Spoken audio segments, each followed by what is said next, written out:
quand vous faites votre visite aussi, quelque chose qui peut être intéressant de vérifier, c'est ce qu'on considère ouvrage à risque. C'est les balcons, les porte-à-faux de plancher bois ou de structures béton. Ça peut être intéressant de les vérifier. Le balcon, ça parle toujours parce qu'il y a en France, il y a quand même pas mal de chutes de balcons.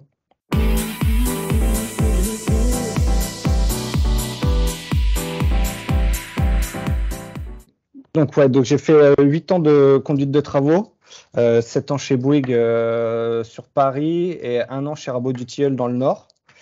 C'est chez Rabot du Tilleul donc, que j'ai rencontré Seb et c'est à ce moment-là que je l'ai suivi dans sa boîte de maîtrise d'œuvre sur Paris. Donc j'y ai travaillé pendant 3 ans. Là-bas, j'y ai encadré des maîtres d'œuvre, entre 3 et 5 maîtres d'œuvre sur des OP allant de 60 à 200 logements. Donc après ça, j'ai intégré le Cercle Invest à partir de juin et mon rôle était d'être en appui sur les travaux, enfin sur la partie travaux pour les dossiers qu'on a en association avec les membres. Donc voilà, donc ça c'est mon parcours. Hop. Donc le sommaire, donc l'objectif c'est appréhender les travaux pour une opération de marchand de biens. Donc, on va évoquer premièrement les interlocuteurs que vous pouvez rencontrer et leur rôle, leur mission qui peuvent leur être confiés. On va apprendre à définir les travaux à réaliser, définir le budget, définir le délai et les prestations, désigner les entreprises, suivre les travaux et les réceptionner.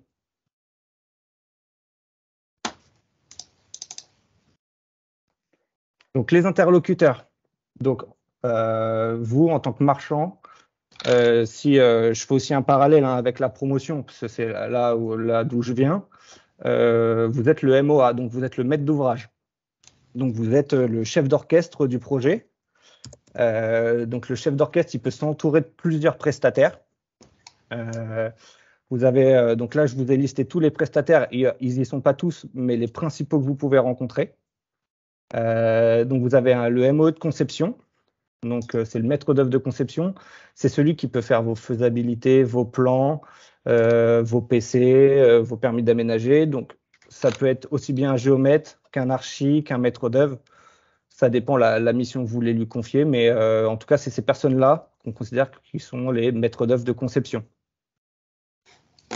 Ces maîtres d'œuvre de conception, ils peuvent s'appuyer sur des BE de conception.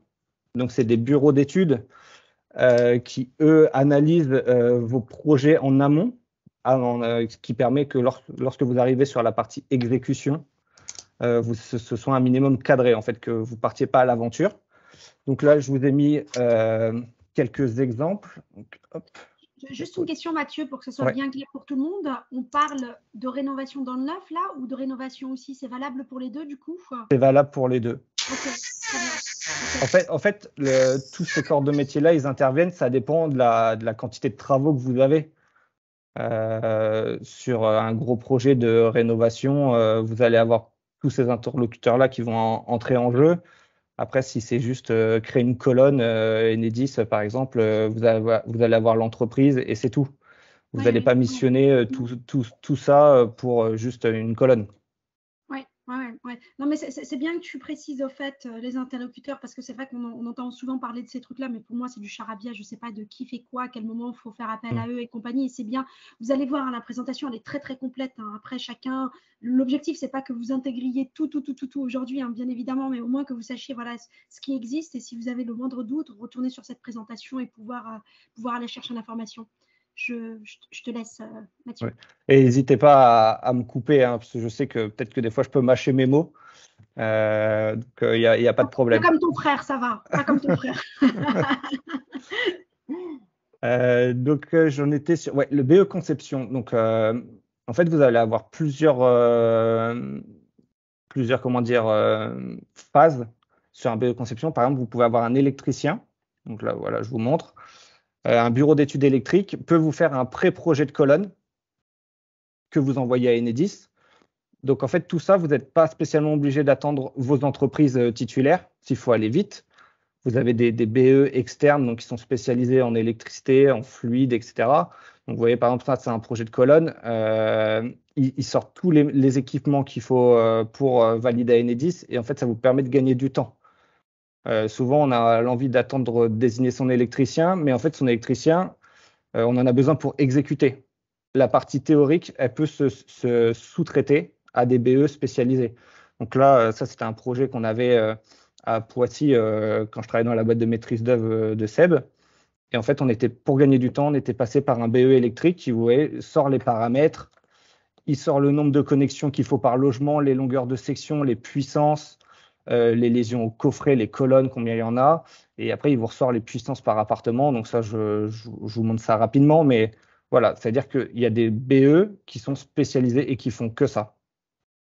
Ça, c'était un exemple de BE électrique. J'ai la même chose pour le plombier. C'est toujours le même chantier. Donc voilà, vous voyez, il sort les projets, il vous fait des synoptiques, etc. qui, d'un, vous permet de bien faire chiffrer vos entreprises. En fait, une fois qu'une entreprise, vous lui donnez ça, elle sait chiffrer rapidement et les bonnes choses. Surtout quand vous voyez, il vous donne les diamètres, il vous donne les sections, il vous donne les hauteurs, donc ça reste assez facile après. Enfin, ça se lit très simplement. Hein. Donc voilà, bon, ça, je ne vais pas vous passer toutes les longues, enfin toutes les pages, mais parce qu'il y en a 50. Mais voilà, c'est ce que vous pouvez trouver via des BE externes. Donc ça, c'est pour les BE de conception. En AMO. Donc un AMO, c'est un assistant à la maîtrise d'ouvrage. En fait, vous êtes considéré comme non sachant d'un point de vue technique. Donc c'est pour ça que vous vous entourez ou vous faites appel à des entreprises, etc., qui ont un rôle de conseil. Et souvent, quand c'est trop technique et trop compliqué, je parle pour les gros programmes là, où vous sous-traitez un MOE d'exécution et que vous avez besoin de contrôler ce qu'il fait, bah, il y a un AMO, c'est un assistant à la maîtrise d'ouvrage, donc c'est-à-dire il va vérifier ce que fait le maître d'œuvre ou les entreprises. Si vous êtes en direct avec vos entreprises, il vérifie ce que les entreprises et le maître d'œuvre font. La seule chose à savoir, c'est que lui, légalement, il n'a aucune responsabilité. Si vous dit, entre guillemets, une bêtise, vous ne pourrez pas vous retourner contre lui. Il a un rôle de conseil. Il est juste conseiller, en fait, de ce point de vue-là. Donc ça, je pense que vous n'en aurez pas trop besoin. C'est vraiment pour les grosses OP avec un peu technique. Mais bon, on ne sait jamais, c'est toujours bien de le présenter. Ensuite, vous avez le MOX, donc le maître d'œuvre d'exécution. Donc lui, sa mission, c'est le suivi global de l'opération. Ses missions dépendent de ce que vous lui donnez. Il peut désigner les entreprises, prendre la gestion financière du projet. En fait, au sens large du terme, c'est le patron du chantier. C'est lui qui décide, c'est lui qui fait les synthèses entre les lots. Enfin, c'est lui qui vous produit vos comptes rendus de chantier, qui fait les points avec les entreprises toutes les semaines. Donc ça, c'est son rôle. En parallèle de ça, un MOX, il peut avoir la mission d'OPC. Donc l'OPC, c'est l'ordonnancement, le pilotage et la coordination des travaux. Un conseil que je donne, c'est de ne jamais prendre un MOX, un maître d'œuvre d'exécution, et un OPC. Il faut donner les deux missions à la même personne, parce que si vous divisez les missions, en fait, ça vous fait plus d'interlocuteurs.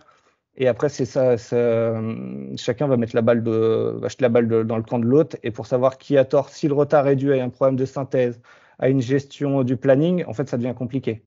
Donc, en général, le mieux, c'est d'avoir la MOX et l'OPC chez la même personne.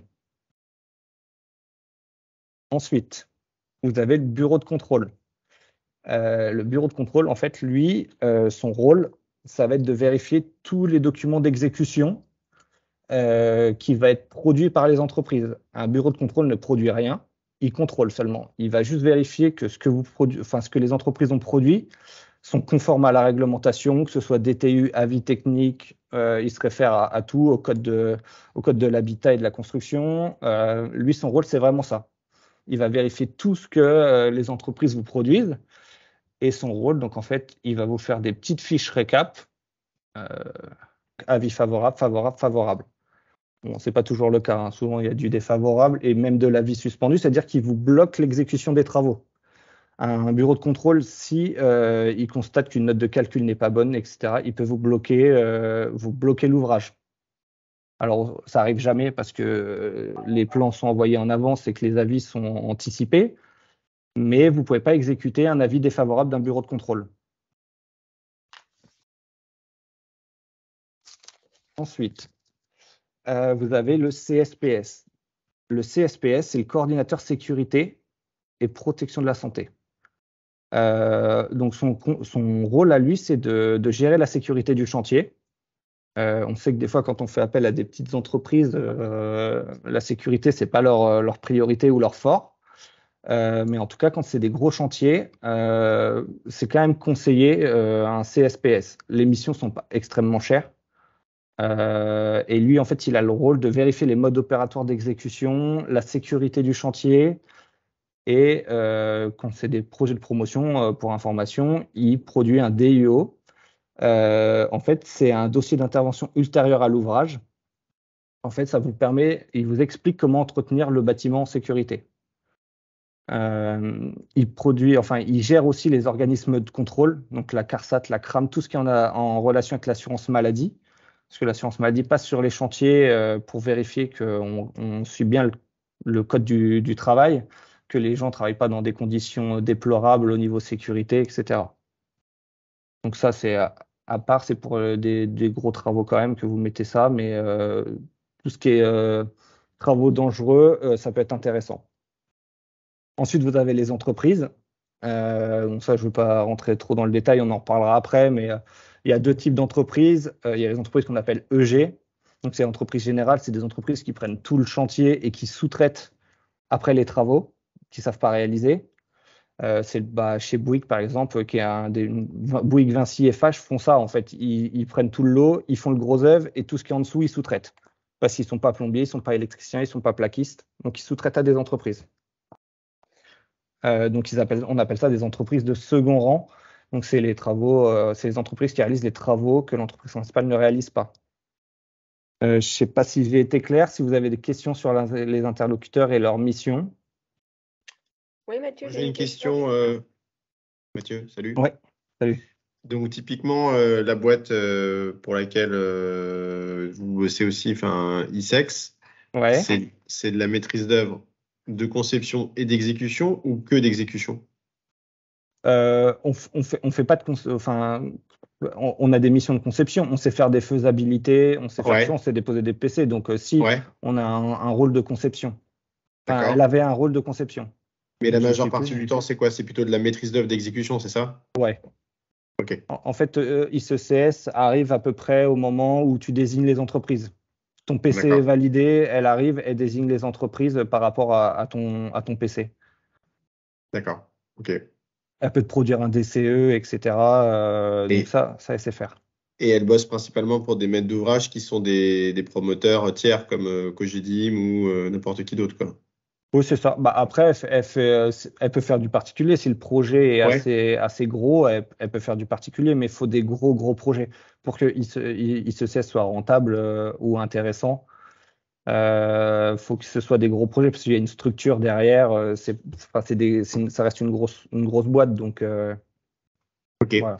Et là, on est d'accord, tous les intervenants que tu nous as détaillés, donc ça, c'est pour rentrer dans le détail de tout ce qui peut exister. Mais nous, sur des petites, je parle de petites rénovations, hein, quand tu rénoves un appart ou quoi, tu n'as pas besoin d'avoir autant de niveaux d'intervenants, on est d'accord? Ah oui, on est d'accord. C'est juste pour montrer tous ceux qui peuvent rentrer. En fait, ça dépend les sujets. Tu vois, par exemple, tu me dis, tu achètes une bâtisse, la structure, elle est dans un sale état. Bah, moi, je te conseille de prendre un BE de conception, un BE structure, qui va te faire une préanalyse de ta structure, te dire qu'est-ce qui va pas, etc., et qui te permet d'anticiper ton offre, en fait, de faire l'offre au bon prix. Et par exemple, tu as ton gros œuvre. Donc après, si tu as des gros travaux gros œuvre, tu as ton entreprise de gros œuvre qui te produit des plans. Bah, je te conseille de passer par un bureau de contrôle. En fait, tout ce qui est structurel, c'est assez conséquent en travaux et s'il y a des désordres, tout de suite, ça fait mal. Et tu vois, alors, j'ai oublié de le préciser, mais je suis en train de monter une masterclass avec un bureau de contrôle qui va vous expliquer entre guillemets, la bobologie du bâtiment, les conséquences que ça peut avoir de ne pas avoir fait vérifier ou de mal avoir fait. Ok. Mais après, oui. Mathieu, Ouais. j'ai une question existentielle. C'est quoi la différence entre AMO ouvrage et AMO œuvre? Et quelle est la responsabilité, différence de responsabilité entre les deux? Entre le MOA et l'AMO? Non, entre celui qui fait de l'assistance à maîtrise d'ouvrage et celui qui fait de l'assistance à maîtrise d'œuvre. C'est quoi la différence? Est-ce qu'il y en a une? L'assistance à la maîtrise d'œuvre? Est-ce que ça existe ou pas? Non, ça me dit rien. Non, mais c'est voilà, Non, en non, fait ça me c'est dit rien. L'AMO, en forcément fait, l'assistance maîtrise d'ouvrage. c'est ça, c'est l'assistance à la maîtrise d'ouvrage. En fait, il aide le maître d'ouvrage face à tous ses interlocuteurs. En fait, il a des infos qui viennent de partout et l'AMO, en fait, permet d'avoir du recul sur les situations. En fait, c'est comme tout le monde, quand tu as la tête dans le guidon, des fois, tu prends pas les bonnes décisions. Bah, le maître, l'AMO, en fait, il sert à ça. Et il sert à dire, attention, le MOX, il fait quelque chose d'un peu particulier. Parce que en tant que MOX, des fois, on peut jouer, enfin, le maître d'œuvre peut jouer avec les normes et se dire, ouais, c'est bon, ça se verra pas. Au moins, l'AMO, vu que lui, il n'a pas de responsabilité niveau planning financier, etc., lui, il dira, bah, attention, ça, c'est peut-être pas légal, voyez avec votre maître d'œuvre. Et donc au niveau des responsabilités, c'est ce que tu disais, en fait, il a vraiment qu'un rôle de conseil. Il C'est n'a ça. pas d'obligation de résultat, d'obligation de quoi que ce soit. Non, non, non. C'est pour ça que les AMO, même nous, quand on faisait des gros projets, c'est vraiment quand le projet est technique, etc., que tu as un AMO. En général, les maîtres, même les promoteurs, ils en ont pas toujours. D'accord. Merci. Mathieu, c'est Valérie, bonjour. Ouais. Je ne sais pas si si vous l'avez abordé, parce que je suis arrivée un petit peu en retard, mais sur les rénovations, est-ce que vous demandez un diagnostic avant travaux? Un diagnostic de quoi? Un diagnostic en fait de l'état, tu sais, un peu comme DTG. ouais, c'est ça. Enfin, pas le DTG forcément, mais alors je pose la question parce que moi j'ai un artisan qui me l'a demandé justement. Et tu sais, il y a des diagnostics avant vente qui va montrer l'état d'électricité, le gaz, etc. Et il y a aussi des diagnostics avant travaux, justement parce que Il veut parler des diags amiante et plomb avant travaux, je pense. exactement, c'est ça. Est-ce que vous le demandez? Est-ce que ça te paraît, enfin voilà, est-ce que les artisans d'une manière générale, enfin, les artisans, vous êtes partisans, on est d'accord, mais comme vous allez faire intervenir après les entreprises, est-ce que c'est quelque chose que vous demandez pour la rénovation, hein, aux clients, enfin aux maîtres, Au maître d'ouvrage, entre ouais, guillemets, aux maîtres, enfin, au marchand, quoi. c'est ça. Bah, en fait, si tu l'as demandé, c'est qu'il a un doute. Donc, en fait, indirectement, il se protège et il a raison. En fait, l'amiante, peut y en avoir partout. Donc, en fait, c'est un métier à part. Donc, oui, le diagnostic amiante est important avant des travaux, surtout des gros travaux de rénovation. Je suis d'accord, mais regarde, sur de la rénovation des bâtiments d'années 40, tout peut être en amiante. C'est-à-dire que le ciment de l'époque, le liant, peut être en amiante, quoi. Enfin, tu vois? Donc, comment, enfin, Bah, c'est-à-dire qu'il faut désamianter parce qu'aujourd'hui, c'est très réglementé, hein, la gestion de l'amiante. Il y a des plans de retrait qui doivent être créés quand une entreprise intervient, etc. Il y a le traitement, on explique où est-ce que ça va. Donc en fait, oui, oui, l'amiante le diagnostic est obligatoire. ok, d'accord. Ok. Donc, ça te choque pas que, enfin, n'importe quel artisan, finalement, même quand il est pas, parce que là, il n'y avait pas forcément il y en avait pas, hein, mais Ouais. lui, il est vraiment se protéger. Ça te choque pas que il les Non, demande. et ça me dit, je trouve, ça me dit même qu'il est sérieux en fait, qu'il Ok, part pas tête baissée et qu'il se dit allez, on y va et puis on s'en fiche, on verra plus tard. En fait, ok, d'accord. il veut poser les choses et qu'il n'y ait pas de surprise tout le long du chantier, qu'il déroule son chantier et qu'il finisse et qu'il s'en aille. Ok, d'accord. Merci. Je sais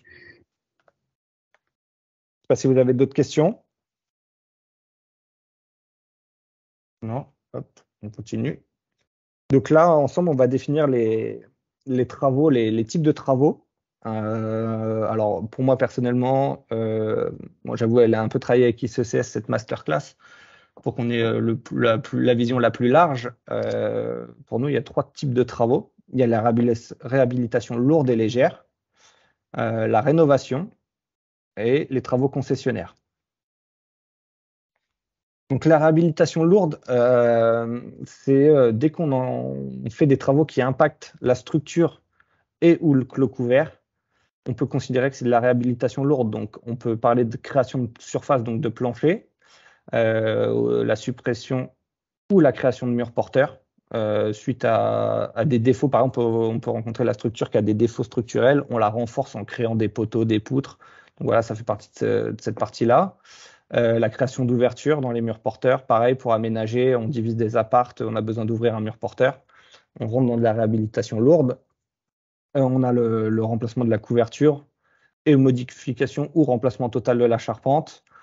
Et on a le sujet des menuiseries extérieures. En général, on considère que de la réhabilitation lourde, ça demande des autorisations administratives de la mairie, que ce soit PC, DP, etc.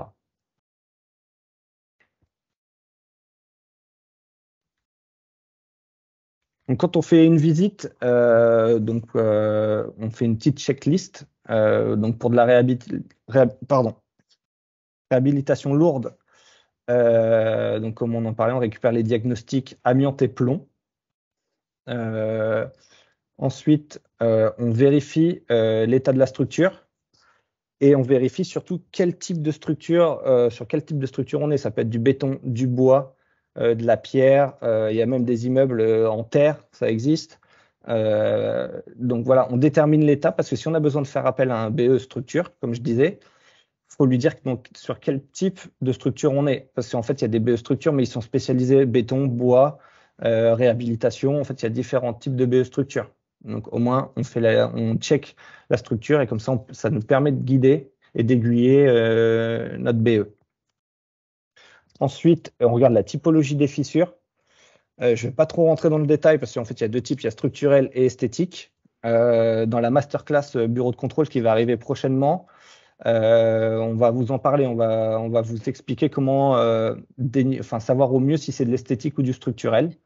Ça, c'est important, Mathieu, parce que c'est vraiment quelque chose qui revient à chaque fois. Enfin, c'est une vraie demande. Quand on visite des choses, les histoires de fissures, c'est un peu notre point faible. On ne sait jamais à quel moment il faut qu'on fasse appel justement à un bureau de contrôle pour vérifier tout ça. Ça, c'est un point qui revient énormément dans les coachings. Oui, mais en plus, c'est un thème assez particulier, parce que il y a aussi de l'interprétation en fonction des interlocuteurs qu'on aura sur du structurel ou de l'esthétique. Peut y avoir de l'interprétation, quoi. Enfin, pas de l'interprétation, mais des gens qui se couvrent un peu plus que les autres. Ouais. Tu vois, s'il y a un petit doute, il y en a qui vont se dire, bon, c'est du structurel, et d'autres qui vont se dire, ouais, non, je pense que c'est de l'esthétique. C'est pour ça que le bureau de contrôle ou le BE structure est intéressant sur ce sujet-là, mais mais la responsabilité reste chez eux derrière en termes de couverture. Si jamais derrière il y a un souci, par exemple, s'il y a un bureau d'études qui dit non, c'est ok, c'est pas esthétique, c'est purement esthétique et que derrière pour x y raison, je sais pas, l'immeuble il se casse la gueule finalement, qui est engagé en termes de responsabilité du coup. Ou là, je ne saurais pas te dire, mais en tout cas, toi, tu es considéré comme non sachant et tu as fait appel à un sachant. Donc là, j'avoue, je ne saurais pas te dire qui est responsable. Après, la personne qui se trompe, par exemple le bureau de contrôle ou le BE structure, je pense qu'ils ont une responsabilité derrière tout ça. Je peux me renseigner si tu veux. Là, je ne sais pas répondre, mais… Pas de souci.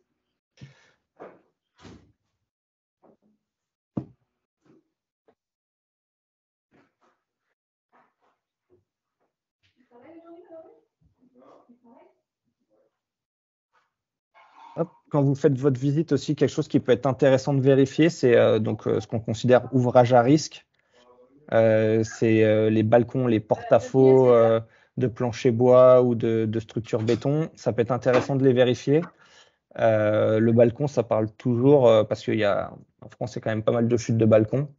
En fait, ces ouvrages à risque, par exemple, une micro-fissure vous avez votre balcon sur la surface supérieure du balcon, vous avez une micro-fissure au niveau du seuil de fenêtre. C'est beaucoup plus inquiétant qu'un décrochement de béton en sous-face du balcon. En fait, vu que votre zone tendue et votre ferraillage structurel est en partie haute sur un balcon, par exemple, là, donc l'acier porteur est dans la nappe haute du béton, Une micro-fissure, ça fait infiltration d'eau, comment on dit? L'acier prend l'eau, donc perd de sa solidité et de ses fonctions. Ça fait que le balcon peut tomber. Alors que du béton qui s'arrache en sous-face, c'est pas le plus important sur un balcon. C'est inquiétant, mais c'est pas plus inquiétant qu'une fissure, une micro-fissure sur la face haute du balcon. Je sais pas si j'ai été clair. Ouais, alors, tu avais la petite photo, Mathieu. Je ne sais pas si tu as la possibilité de partager la petite photo, l'exemple que tu m'avais la dernière. Parce que moi, je n'avais rien compris quand tu me l'avais expliqué, mais avec la photo, c'était plus clair du coup. Bon, c'est un avant-première de la masterclass. Je vais vite. Ouais, juste pour que tout le monde comprenne du coup. Parce que pour moi. Voilà. Par exemple, sur un balcon, vous voyez ces photos-là. C'est inquiétant, mais ce n'est pas le plus inquiétant. Par contre, vous voyez, on ne voit pas trop, une micro-fissure comme on voit là. Ça, c'est plus inquiétant que ce que vous avez vu avant. C'est pour ça que quand je reviens, les bureaux de contrôle et les BE structures sont intéressants quand vous avez des ouvrages un peu particuliers. Alors qu'a priori, enfin, moi, si je vois des photos comme ça, je me dis ça c'est rien, quoi. Mais par contre, si je vois le balcon, la première image que tu m'as montrée, je me dis. Oui, c'est pour ça que je parlais des ouvrages, mais la masterclass bureau de contrôle, il en reparlera. Ouais, ça marche. En fait, là, je montre juste, c'est que vous avez tous vos aciers porteurs, ils sont ici, en fait. Ils sont en partie haute. Donc, en fait, la micro-fissure impacte directement les aciers structurels. Alors qu'en partie basse, c'est que du béton, on s'en fiche. Entre guillemets, on s'en fiche. Voilà. Tac. Ensuite, on vérifie la toiture. Donc, on vérifie l'état de la charpente, l'état de la couverture, la présence ou pas de mousse. Faut faire attention. Des fois, la mousse, elle a un rôle d'étanchéité. Quand une toiture est couverte de mousse, la mousse peut rendre la toiture étanche et si vous la démoussez, elle devient plus étanche. C'est un peu du cache-misère, mais c'est réel. Après, vous avez l'état des châssis et des tuiles, donc ça, c'est un contrôle visuel, pareil. Et vérifier les traces de fuite au plafond. Si vous avez des fuites dans le logement, c'est-à-dire que la toiture est fuit, ce qui est logique. Après, vous pouvez aussi faire attention, c'est est-ce qu'il y a la présence d'un pare-pluie sous la toiture? Parce que votre toiture peut ne plus être étanche, mais avoir le pare-pluie qui fait barrage et qui vous empêche de voir les fuites. Donc, c'est juste vérifier s'il y a un pare-pluie ou pas, ça peut être intéressant. En plus, vous avez vérifié l'état des menuiseries extérieures. Donc, pareil, vérifier le type de menuiserie, bois, alu, PVC, mixte alu-bois, il y a plein de types différents. Tester l'ouverture des fenêtres et des volets. Vérifier le type de vitrage, si c'est du double vitrage, du simple vitrage, changer des fenêtres, ça peut vite coûter cher. Et vérifier l'étanchéité. Donc ça, c'était pour la checklist extérieure. La checklist intérieure, on revient un peu sur les mêmes, hein, amiante et plomb.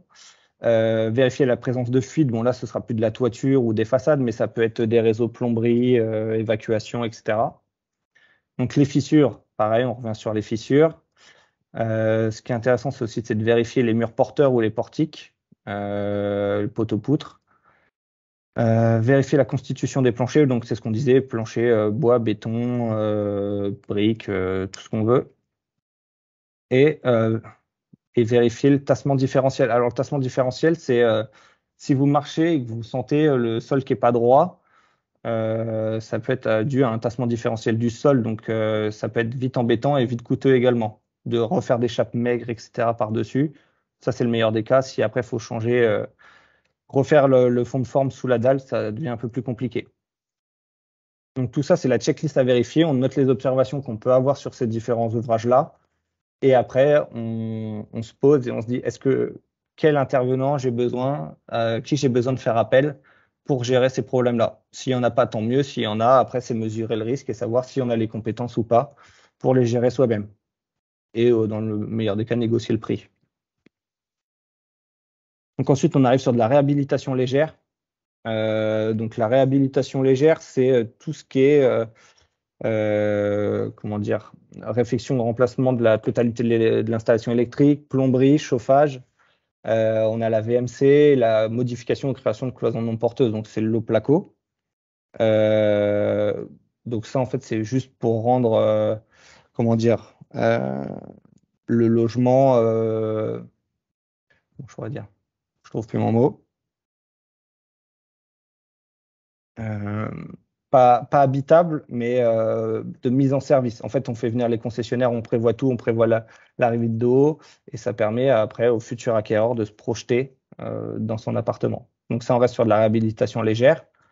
La checklist pour l'intérieur, donc c'est tout ce qui est diagnostic électrique, vérifier l'installation qui est bien conforme et mise à la terre pour tout ce qui est électrique, la conformité du tableau élec, savoir s'il y a besoin de faire passer les consuels, si on modifie beaucoup, il y a besoin de faire passer les consuels, vérifier l'état des radiateurs, si chauffage électrique, la présence de VMC, souvent on oublie, mais dans les pièces humides, la VMC, c'est obligatoire.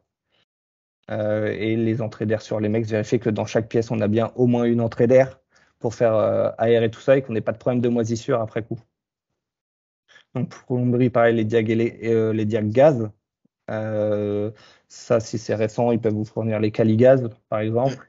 Mathieu, j'ai une question par rapport aux entrées d'air. Quand tu fais des remplacements de fenêtres, typiquement, que tu mets du PVC, du bois ou de l'alu, est-ce que tu conseilles de prendre des fenêtres avec des grilles d'aération avec entrée d'air ou pas? Ah oui. En fait, tu dois au moins une entrée d'air par pièce. Et quand tu es en salon cuisine, ça dépend du calcul, mais en général, on en met 2. En fait, c'est pour que tu aies une circulation de l'air entre l'entrée et la VMC. J'ai déjà visité des trucs où les mecs avaient changé les fenêtres et en fait, c'était tout du PVC double vitrage, mais il n'y avait aucune entrée d'air en fait. Donc, ça fait de la moisissure. Après, c'était dans les pièces non humides, c'était dans des chambres, tu vois. Mais tu dois quand même la circulation de l'air parce que, pour la petite information, la circulation de l'air, tu vois, tu détalonnes tes portes. Il y a une réglementation, en fait, le vide que tu as sous ta porte, entre ta porte et ton sol, c'est réglementé, en fait. Tu vois, par exemple, dans les chambres, tu dois 1 cm, dans les pièces humides, tu dois entre 1,5 et 2. C'est pour que tu aies une circulation de l'air dans le logement. C'est pour éviter tout ce qui est moisissure. Après, est-ce que quand tu as visité, tu n'avais pas des grilles en façade? Non. Ok. Parce que des fois, quand tu es sur des boulevards, tu sais, un peu bruyants, ils n'arrivent pas à garder l'affaiblissement acoustique. Donc, en fait, ils te mettent les entrées d'air dans les murs avec des baffes acoustiques. Mais, non, là, c'était côté cour, justement, et c'était des chambres. Et on voyait, du coup, au plafond qu'il y avait commencé à y avoir des taches d'humidité. Parce que du coup, en plus, comme c'est des appartements qui sont l'hiver, ils sont fermés, volets fermés, enfin tout est fermé. Du coup, quand tu t'arrives, il y a de l'humidité qui stagne. Et pourtant, c'était des fenêtres neuves, donc je me disais l'installateur. Il savait. Enfin, il sait qu'il doit mettre des entrées d'air. D'accord, donc mais des fois, peut-être ils se font pas chier, ils vendent et puis voilà quoi. Mais donc, faut quand même bien veiller à ça quoi. Du coup. Ouais, pour éviter tout ce qui est problème de moisissure. Après, quand tu es dans ton cas où tu as des fenêtres toutes neuves, faut pas les toucher, sinon tu perds la garantie. Mais le plus simple, c'est de faire une réservation dans le mur et tu mets une grille avec une baffe acoustique ou un petit pour atténuer le bruit et tu fais ton aération dans le mur. Ok. Ouais, salut, c'est là. Ouais, bien souvent, en fait, les grilles, c'est des options qui coûtent plus cher, donc c'est pour ça que bien souvent, il n'y a pas de grilles sur les menuiseries. Ah ouais, ça je savais pas. Après la grille, déjà qu'ils la mettent pas, je comprends que ça a un coût la grille, mais au moins la réservation, qu'ils fassent au moins la réservation dans le châssis de lui-même, le menuisier, ça doit lui venir en tête. Un châssis, tu mets toujours une entrée d'air dessus. Enfin, pas toutes, mais. C'est pas la grille qui coûte cher, c'est la réservation sur le châssis. Sur le dormant ou sur l'ouvrant qui coûte le plus cher, en fait. D'accord.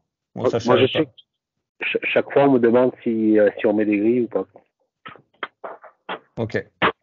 Mais oui, c'est obligatoire si on veut pas avoir de problème de moisissure après coup. Faut les entrées d'air. En fait, l'entrée d'air, c'est l'air qui rentre dans le logement et la VMC aspire. Donc, en fait, c'est ce qui permet de faire une circulation de l'air et d'éviter qu'il fasse trop humide dans les logements et que ça moisisse, en fait. C'est le principe. Ouais, sur le principe, je suis d'accord. Mais en fait, c'était pour l'explication pourquoi des fois il n'y a pas d'entrée d'air sur des menuiseries neuves. C'est que l'entrée d'air est une option, en fait. Tac, tac, tac. Donc, je sais plus où on en était. Donc, ouais, vérifier les états des appareils sanitaires, baignoire, douche, WC. Vérifier le carnet d'entretien de la chaudière. Donc, tout ce qui est chaudière, pour information, ça a une visite annuelle. Donc, s'il y a une chaudière, elle doit être contrôlée annuellement. Ils doivent avoir un carnet d'entretien là-dessus. Donc, la rénovation. Donc, la rénovation, c'est qu'on appelle la rénovation légère. Donc, c'est le changement des équipements sanitaires. Donc, ça peut être les WC, le meuble vasque, la baignoire, le meuble de cuisine. Voilà. Donc, ça, c'est les équipements sanitaires. Les équipements électriques, c'est tout ce qui est prise, tableau électrique. Enfin, c'est le basique. C'est pas du tirage de réseau, c'est de remettre aux normes et au goût les équipements électriques. Et les corps d'état de finition, c'est tout ce qui est carrelage, parquet, peinture, sol souple, voilà. Ça, on reste sur de la rénovation légère. Donc les travaux concessionnaires, je pense que vous avez l'habitude pour certains, c'est tout ce qui est Enedis, fibre, gaz, évacuation, eau. Une des particularités, c'est que tous les concessionnaires, quand vous réalisez des travaux dans votre bâtiment, vous restez, la colonne vous appartient toujours. Alors qu'Enedis, quand vous faites une colonne à l'intérieur de votre bâtiment, ils vous la rachètent. C'est pour ça qu'ils sont un peu exigeants et un peu chiants, Enedis, c'est que eux, en fait, ils reprennent la responsabilité de la colonne derrière. Vous réalisez les travaux, ils vous la rachètent. En fait, c'est ça que vous voyez dans les devis, les moins et quelques à la fin, c'est qu'ils vous rachètent votre colonne.